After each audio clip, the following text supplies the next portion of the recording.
I think it's okay if sometimes the answer is no. I'm sitting here. I haven't done endurance training in 2 or 3 years now. Do I have what it takes to complete an Ironman today? The answer is no, I do not. Do I have what it takes to try to get there? Definitely. I have the right people in my corner. I can use you. I've got my wife. Like I've got my family to support me, my friends. I could go and train and get to that point, but I can't get, but I'm not there today. So I think this idea of do I have what it takes? There's also kind of a positive spin on it. You got one too? No, I was going to add to it. I was just raising my hand because I know that the camera angle would have been on you at that point. So I was like, don't move on yet. I've got something to add to it. Keep going, Chris. But whatever. Yeah. Thanks. Well, we're not going to edit this out. We're not going to edit this out. This is On the Path podcast. This is what it looks like as we're going. Finish your thought. Sorry. But the good news is we have what it takes to try, ladies and gentlemen, to complete this podcast. Welcome to the On the Path podcast, a conversation on navigating life. Join Chris Coker and Colin Creech as they have honest conversations with fellow travelers on the path. In each episode, they explore the physical, mental, and spiritual health aspects of the whole self, striving for personal accountability and a strong community. Gain insights, learn from our mistakes, and hear from guests who have mastered these areas. Step on the path, embracing every challenge and success along the way. See you on the path.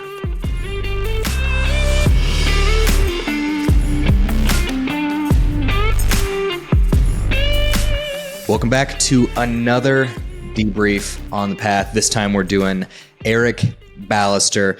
Colin, I thoroughly enjoyed that conversation. Eric is such a good dude. He has a huge heart. If you see him in person, he's also low-key jacked and built a little bit like Adonis, and also knows how to, wreck shop if he has to. So big fan of Eric Ballester. Thoroughly enjoyed having him on the show. And I loved the different directions that we took in the episode. So first and foremost, for everybody listening, definitely want to check it out. That being said, if you want to start getting a synopsis here in the debrief, that's totally okay. But I will say the episode was really quite good. And I'm going to dive right into it, Colin, because there was one that just really resonated with me. Just given Eric's pedigree, the things that he's accomplished, the fact that this is a question in his mind is just a testament to kind of the weight of it. And it's definitely something I think that I've thought about, you've thought about, I think a lot of men have, which is, do I have what it takes? Which is really pretty huge. Like I think that most men probably ask themselves that question literally all the time.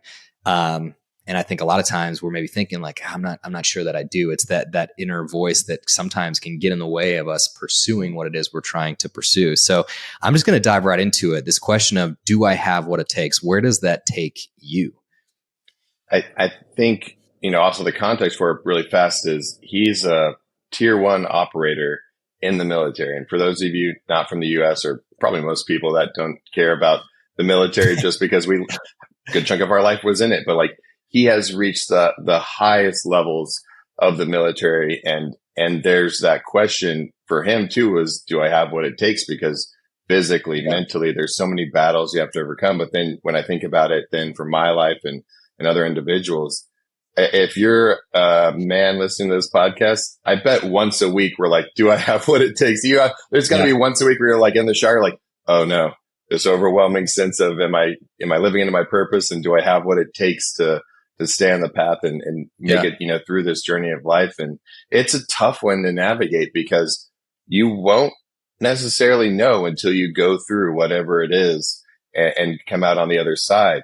But I think that's such a hard question sometimes. And that's where you can either wait to see what happens, or there's also things you can do in your life to prepare yourself for those situations. To, it's not just show up, see what happens. You can build yourself mentally, build yourself physically, build yourself spiritually, surround yourself with a strong community, but you have to also hold yourself accountable. I wasn't just trying to throw the whole self philosophy in there on purpose, but like you have to do that preparation to not only find out, do you have what it takes, but also prepare yourself for those different challenges in your life.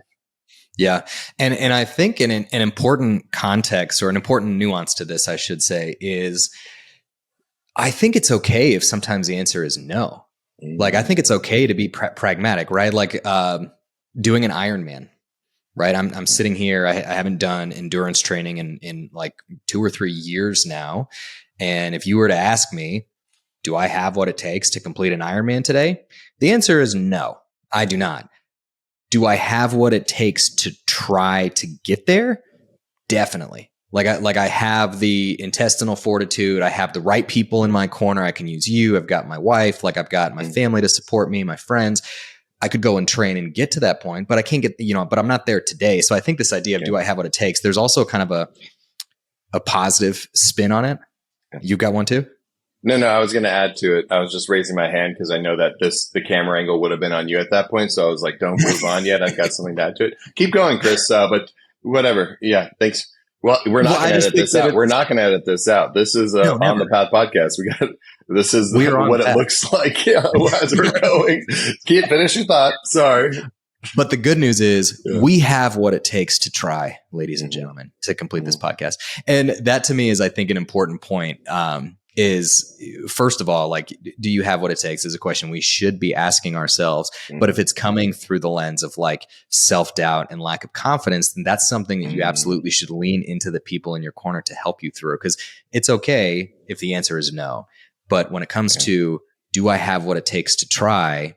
That's where I think you have to step up and use that as an opportunity to grow and to learn. So.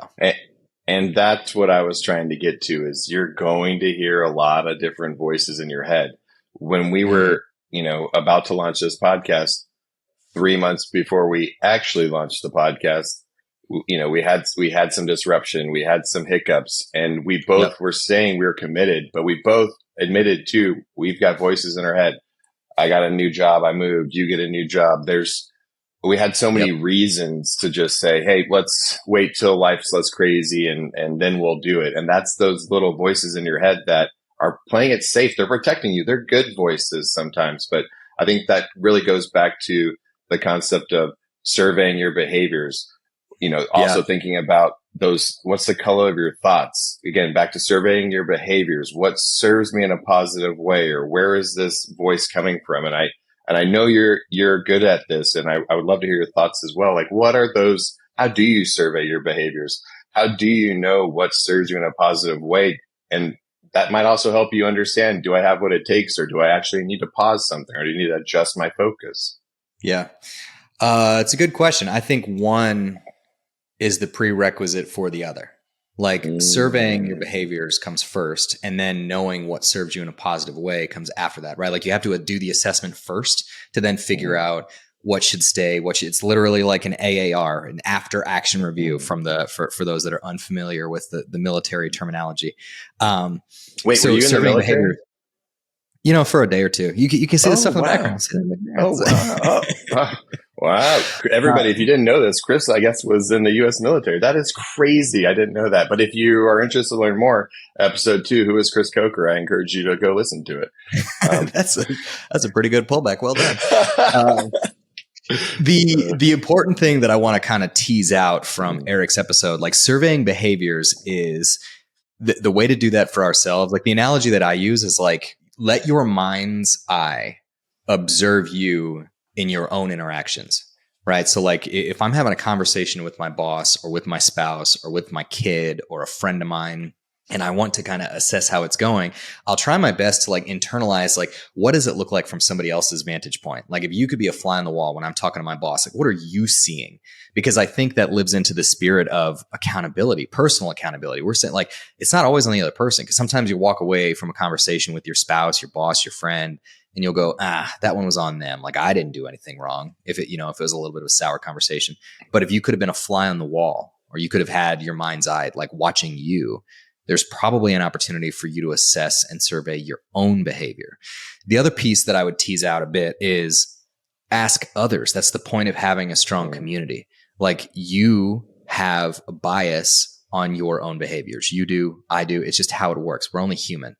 But if you acknowledge that and then leverage other people in your life, you're just going to get more context. Like, you and I both have, corporate roles as well, Colin, and we're both familiar with a practice called 360 feedback, right? It's this idea of I'm an employee and I'm going to say, hey boss, like I'd love to learn how I can get better and how I can grow. So could you survey like 10 people, some people that are above me in the organization, or maybe some people that, report to me, or maybe some of my direct line colleagues, like people that are on the same level as me. And that's a really, really good way to take out that individual bias, because now you're going to get feedback from other people on how they see you operating in the world. So Eric's concept of like surveying behavior, I think it's really important. And it's also, I think, very nuanced in the best ways to go about doing that. The reason I spent all that time talking through that part is that to me is much, much more important than figuring out what sort of thoughts and behaviors work. That will become very apparent based on the feedback you get. You will know which thoughts and which behaviors are working and which ones aren't. And I think the most important part when you're having that, survey for yourself, maybe getting, that feedback from others is something we talked about. I remember in the car in Dallas, was it, I don't know, last year, 2023. October, I think. October. I also think it's important to not go grave digging, during these exercises. Ooh, yeah. This is an exercise of more like observation. It's really difficult, right? When we think maybe you identify a behavior of yours and you're like, how could I have done this? What am I doing? It's really easy to go into a dark place, and we call it grave digging. But this is an opportunity, and that's where the mind's eye, I think, is so important too. Like, try and take that just outside perspective of your own life too. This isn't an opportunity to go beat yourself up. You're here, you're in the present. All right. Ooh, that one. All right. Not a fan of it. Okay. What are those changes I need to make? And it's not going to happen overnight, but to rewrite that behavior in a healthy way. This is a healthy approach. This isn't a be hard on yourself exercise. Have some grace with yourself and navigate what is that path forward. It's not going to happen overnight, but noting it is really important. And then what are those things I need to do to change those behaviors? Yeah. Yeah. I actually think that's a really good segue into the kind of the third bullet point that we wanted to bring up for Eric's episode, which is this idea of self-care and energy management, right? Like finding balance in your life. And this is something I think, you can tell in the conversation with Eric, like he has spent a long time and invested a lot of effort into figuring out in his own life, like what does balance look like? And what does he need in his life to feel fulfilled? And so I'm curious, Colin, what's your take on that idea of balance, energy management, and self-care? How important is that in your life, and how important should it be in other people's lives? It's funny you mentioned that, because I'm not trying to just do throwbacks continually, but we had Dr. Britt on our podcast a few episodes ago, and I asked her that same question. I'm obviously speaking about in my own personal therapy, conversations with Dr. Britt. And I was also using her whole self philosophy. I was, physical, mental, spiritual, but you think about, I got my corporate, like, how do you balance all these different things in your life? And I was thinking about how can I do it perfectly? And she really gave a great thought of, is it ever perfect? Sometimes there's those moments. Maybe you've got a new kid. Maybe you've got a new job. Like, the balance is going to be off. I know you're still hitting the gym 5 hours a day with your new job. It's so impressive, but but I think you should speak to that, right? Like you have to sometimes think, when you're thinking about your energy management, it's not going to be perfect. Sometimes you're having to invest more in one place, or, sometimes you're investing more in another place because there was that, family emergency. I've got to take care of my community. Some other things are going to have to go on the back burner. It's an honest conversation with yourself. But if you're putting that pressure on yourself to be perfect at everything, you're not managing your energy very well. And it's going to be very, very hard on yourself. Yeah. Yeah, I completely agree. And one of the things I'll credit you with, Colin, one of the phrases that I've heard you say a couple of times, it just has stuck with me, is progress over perfection. Like this idea, like just get things done. It's never going to be perfect, but just move in the right direction. And one, analogy that I'll leave everybody with is this idea of energy management. Think about the spectrum of your life and the things that matter: family, your job, finances, your physical health, your mental health. Like there's a lot of things on the spectrum that we care about. So if you put those kind of in a circle and imagine you have a pie, you can fill the pie. Each one is its own slice, but you only have 100 cups of water. But the entirety of that pie, if you wanted to fill the entire thing, it actually takes 200 cups of water. Well, you don't have that. You have 100. So how are you going to fill each of those buckets? And water is fluid. So it's okay to acknowledge that sometimes that's going to move around, right? So like to your point of my physical health right now, it took a little bit. This new job was demanding. My wife and I had a really long discussion on why we thought like it would be a good idea to move in this direction. And I think I've put a lot of extra cups into my job bucket and trying to continue to put my family in a position that we want to be in. Now, I had to give up a couple of cups out of the physical health, right? Like in, my previous life, I was able to go to the gym in the middle of the day. Well, that's not really an option right now because I've got enough responsibilities where I don't have that time. So, and I think that's what you're getting at, and that's totally okay. Yeah. And I think for everybody, it's a constant assessment. It's a constant balance of just figuring out where do those things need to ebb and flow within the spectrum of our life.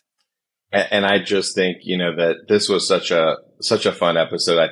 Probably our first explicit episode, but that's why we love Eric so much too. Like this is somebody, he's real, being authentic, being real, living into their purpose and also just being honest. Like life is hard. And even though I've accomplished so much in my life, so much that no one else has ever done, it's still difficult. And that's where you also get that reality of, you can do all these things and you're still going to have those questions in your head. Do I have what it takes? Am I doing the right? Are my behaviors in the right place? Am I balancing my energy? And as you said too, am I taking care of my family? Am I moving my career forward? And there's so many questions. There's so much going on in our life. And I love that Eric is honest about it. And I love that that's why we have these conversations to also let's have some grace for ourselves.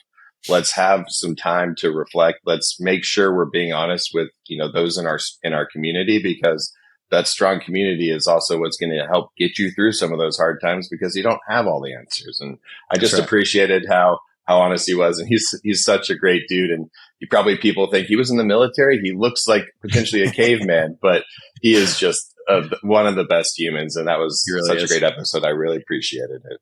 Yeah. Yeah, agreed. So everybody listening, everybody watching, go check it out. It's worth it. Find Eric. He's a great person. Look into his organization and RHF, and keep following along. So, Colin, thank you, buddy. It's good seeing you. I'll see you on the path.